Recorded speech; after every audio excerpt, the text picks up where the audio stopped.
பத்திரிகையாளர் திரு கோலாகல சீனிவாஸ் நம்மோடு இணைகிறார். அவரிடம் பேசலாம். வணக்கம் சார். வணக்கம். வணக்கம். ப. சிதம்பரம், கனிமொழி, செல்வ பெருந்தகை மூவருமே இப்போ முதலமைச்சரோடு ஒரு ஆலோசனையில இருக்கிறாங்க. இந்த ஆலோசனைக்கு பிறகு திமுக கூட்டணிக்குள்ள இருக்கக்கூடிய அந்த பிரச்சனை முடிவுக்கு வரும்னு எதிர்பார்க்கப்படுகிறது. என்ன டிமாண்டை திமுக ஏற்க முடியாம இருக்கிறது? இப்ப காங்கிரஸுக்கு இருக்கக்கூடிய சிக்கல் வாய்ப்புகள் என்ன?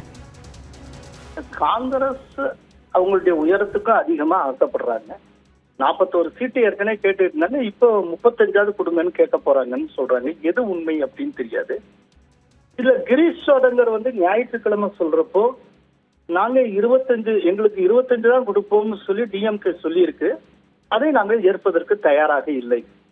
எங்களுடைய விருப்ப பட்டியலை ஏற்றால் மட்டுமே அடுத்த கட்ட பேச்சுவார்த்தை நடக்கும் அப்படின்னு ரொம்ப ஒரு ஸ்ட்ராங் வேர்டட் ஸ்டேட்மெண்டா அவர் சொல்லியிருந்தார்.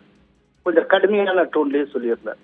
அப்படி சொல்றது கூட பரவாயில்ல. அதை தாண்டி இன்னொரு விஷயம் இருக்கு. அது என்ன அப்படின்னா, தாவேகா எங்களை பேச்சுவார்த்தைக்கு அழைத்து இருக்கிறது. இன்னைக்கு இளைஞர்கள் மத்தியில தாவேகாக்கு ஒரு நல்ல அட்ராக்ஷன் இருக்கு. காங்கிரசுடைய ஸ்ட்ரென்த்தையும் ராகுல் காந்தியுடைய தலைமையையும் அந்த கட்சி அங்கீகரித்திருக்கிறது அப்படிலாம் சொல்ற. ஆக்சுவலா இன்னைக்கும் அபிஷியலா டிஎம்கே கூட்டணியில தான் காங்கிரஸ் இருக்கு. டிஎம்கேட தான் பேச்சுவார்த்தை நடத்திட்டு இருக்காங்க. அப்படி இருக்கிறப்போ டிஎம்கேய தன்னுடைய அரசியல் எதிரின்னு சொன்ன ஒரு கட்சிய கிரீஷ் சோதங்கர் தொடர்ந்து புகழ்ந்து பேசுவதுன்னு இருக்குல்ல, இதுக்குதான் டபுள் டேட்டிங்னு பேரு.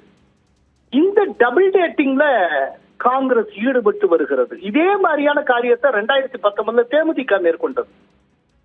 தேமுதிக 2019 ஏடிஎம்கே கூட்டணி கையெழுத்து போடுற அதே டயத்துல அங்க பிரேமலதாவும் அவருடைய தம்பியை இருந்த அதே டயத்துல இன்னொரு டீம் துரைமுருகன் பேச்சுவார்த்தை நடத்த போனாங்க.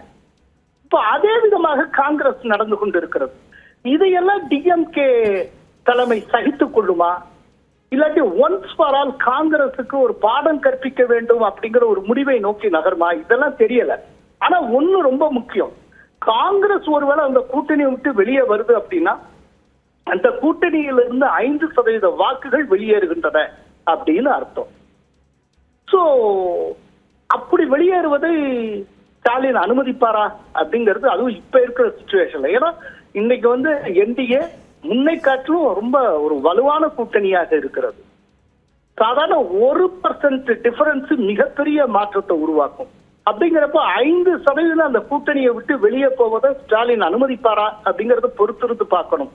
ஏன்னா டிஎம்கேக்கு அடுத்தபடி அந்த கூட்டணியில் இருக்க பெரிய கட்சி காங்கிரஸ்.